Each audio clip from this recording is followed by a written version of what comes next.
Have you guys heard of the game Blood? No, don't answer that. I'm sure you haven't. Don't get me wrong, the game does exist.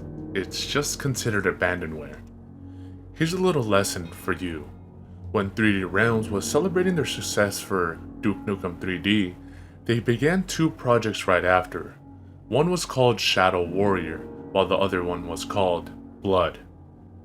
The game was set to be released in 1996, right after most of the expansion packs for Duke, but this was a ploy to continue its long line of success in their company by releasing different series using modified versions of the built engine. This modified version was to enable the use of more sprites while using more voxels in one screen at one time. Nearing its completion, Monolith Games bought Blood off 3D Realms and completed it shortly after. It was released in June 20, 1997. However, it was overshadowed by ID Software. Blood had to compete with Quake 2 and Hexen 2, which used a more advanced engine at the time. Because of this, Blood was easily overlooked. Monolith released an expansion known as Plasma, while 3D Realms released a second expansion pack known as Cryptic Passage. These didn't help, and then ultimately the game was forgotten and lost. I'm dead serious. The source code for Blood was never released to the public, thus modding the game itself is considered impossible. I remember my father playing Duke Nukem 3D often while I was growing up. I used to watch him plow through hordes of enemies using unique weapons and listening to the hilarious dialogue Duke was known for. At the time, I was 8, so most of my memory is rather fuzzy, yet the Blood was something I remember most. This isn't a nostalgia trip, in fact. My father insisted that I never watched him. He said that the game was too violent and gory, and he said it might give me nightmares. So I had never really seen the gameplay, that's all I can remember. Sitting in my apartment, I finished my homework and decided it was time to relax for a bit, so I listened to music as I looked through countless WODs for Doom. Having Doom on Steam, I wanted to find one that would be fun to play. But then I came across a link for Blood, which is here. The game itself is as fun and addicting to play, and after seeing how I can get it for free, I decided to jump on it and give it a shot. No viruses, no malware, nothing. It is a complete rip of the game and works just fine. Look into the link and give a shot yourself, if you wish. Though you may be asking, how is this creepy at all? I know this might sound like a cliche or misuse of blood, but this game is exactly what the title says it is. There is a lot of blood, and sometimes it is very exaggerated. It is something for you to take a look at and see for yourself. Otherwise, the story would just sound like the kind of experience most bad creepy stories will often tell. After several months of playing Blood and beating it over and over again, I looked into the history of the game and wondered why this isn't really known to people. How can this forgotten relic be unknown to gamers all around? Duke was an amazing game, and this would have topped 3D Realms charts. In fact, I believe that Blood would have dethroned the king from his chair if it had been known. After hours of research and reading what little I could find on the game itself, it was time to call it a day. I left my computer on overnight so that the virus scan could do its thing while I slept. The next day, I noticed Chrome was up and minimized. It was on a site that I don't remember visiting the previous night. It was a Wikia page with a link on it. However, the wiki didn't have any other information on it, except for Blood as the header and the link. At first, I was reluctant to click on it and had passed it off as a disconnection from my IP, so I closed the window trying not to think about it, only hoping that I could forget about it. During class, that link was on my mind. I couldn't for the life of me get it out of my head.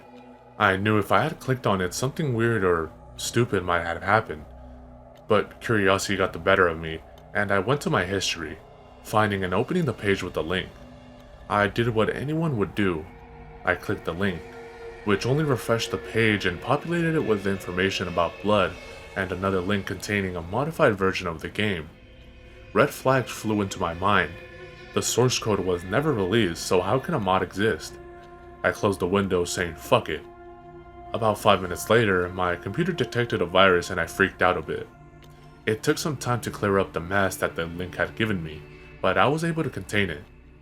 However, on my desktop was a RAR folder with the modded version of Blood. Somehow, it had downloaded and self-installed to the game folder in my C drive. I sat there staring at the folder, the game, and thinking about how this could have happened. I scanned the RAR folder to see if this was just another virus, but it came back negative. With a sigh, I decided to try it after all. It was there and apparently there to stay. The mod was called Blood, the Nightmare, and its readme said that it contained 7 new levels and 1 hidden exit, with the message, "Try to find me." Try to find me? What does it mean by that? I thought to myself. Once I started the game, I found myself in an office building. The level was rather well done and was difficult too. I shotgunned my way through hordes of enemies, blowing them apart with TNT, all the while trying to survive that onslaught. As hard as it was a very good mod. Well, I can't exactly say it was a mod since it was more like an expansion with new levels. For the game really didn't add anything new. At least, that's what I had thought. I finally finished Nightmare with some trouble, but I never did find that secret exit. So again, I played to look for it, checking all corners, crates, looking at all desks and walls, searching for anything that looked off or discolored or could possibly indicate that there might be a secret behind it. On the 5th level, behind a bookshelf, there was a door that led to a secret which held the exit marker. After completing the stage, it took some time for the game to load. When it finally did, I was thrust into a muddy, unfinished level filled with garbage and gargled pixels and voxels. It was difficult to tell if I was failing, standing still, or moving. The only indicator I had was my weapon moving side to side when I walked. How the stage was made, it looked as if I wasn't even progressing in the first place. After a few minutes of what I think was walking, I heard welcome before suddenly dying. 1 hit, 1 kill. I didn't even know what hit me. I started again and made it to the same stage once more, only to hear again, welcome, and die in the same manner as before. This happened 3 more times before DOSBox crashed due to low memory. I started the game again, decided to skip the secret altogether, but the title screen changed. It kinda took me off guard and caused me to stare at my computer in confusion. The gargoyle that sits in front of the title with blood beneath it now was animated. It looked the same, but now it only said Nightmare. All the options were working and a new episode had been added. Though a bit uncreative, it just said Blood as the name of the episode. I started in the same room as you usually do in episode 1, level 1, but this time the walls showed pictures of real violence. Not just still, but also animated ones. If you shot or stabbed the wall, some blood would squirt out, or if you just waited long enough, you would see it anyways. There was a child who was beaten to death, a man cutting his own fingers off with a knife, some pictures of cannibalism, and it only grew worse the more I progressed. The monsters acted abnormally, but said nothing when they activated.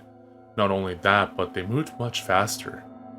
On top of that, there was only one difficulty and it was set on hard. Needless to say, this was relentless to get through. I died, and when I respawned, I noticed that the monsters I had managed to kill stayed dead. However, I also saw my own dead body, and every time I died and came back, I could see where I last had died. The further I went, the harder it was, and soon enough, my dead bodies littered everywhere on the level. Eventually, DOSBox crashed once again due to low memory. I stopped for a while thinking to myself about this. I wasn't scared, but genuinely creeped out and disgusted. However, I wanted to see the ending of this so-called mod, so once again I booted the game up. This time, the gargoyle was absent from the title screen, and a new option came up. Continue.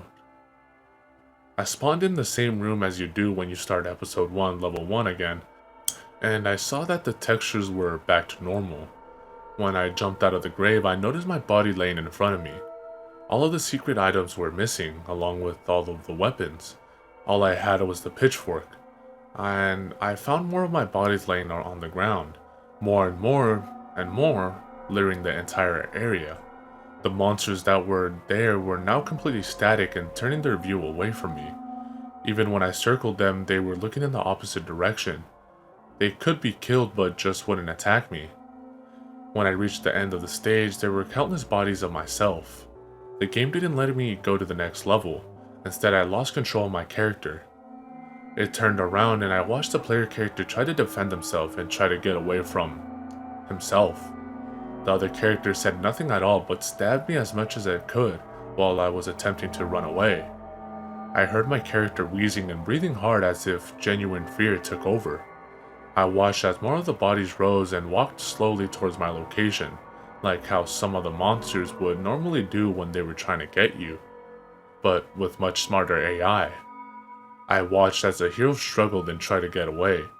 I couldn't see what weapons they were using because of how old the game was, but I did notice that they were damaging my character. I watched as his health slowly drained until he died. I still wasn't in control nor could I respond.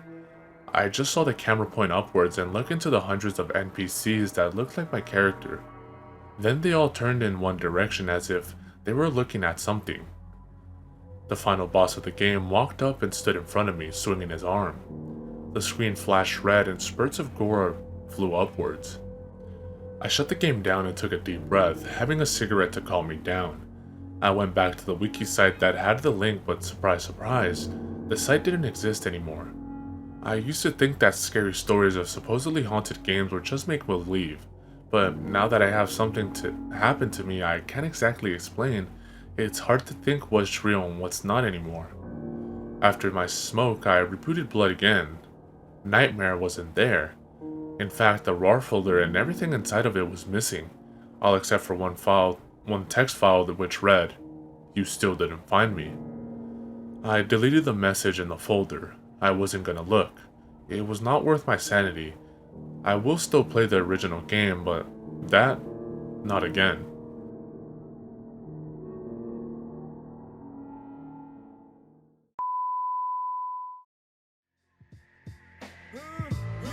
Big up to all my peoples. I done dug into my bag of tricks, came up with some different skits. Not your average mafia, I be on some different shit. You know I'm pimping shit that make you use your mind. So if you can fill in the blanks, do it when it's time. Come on. 1, 2, 3, 4, 5, 6, 7. Feel like I'm in hell, but I wish I wasn't. Yeah, you got it, now knock it while I rock it. I stick plugs in the socket and money in my. Yo, I get psychotic when you try to diss my staff. No props for your block, so you could just kiss my.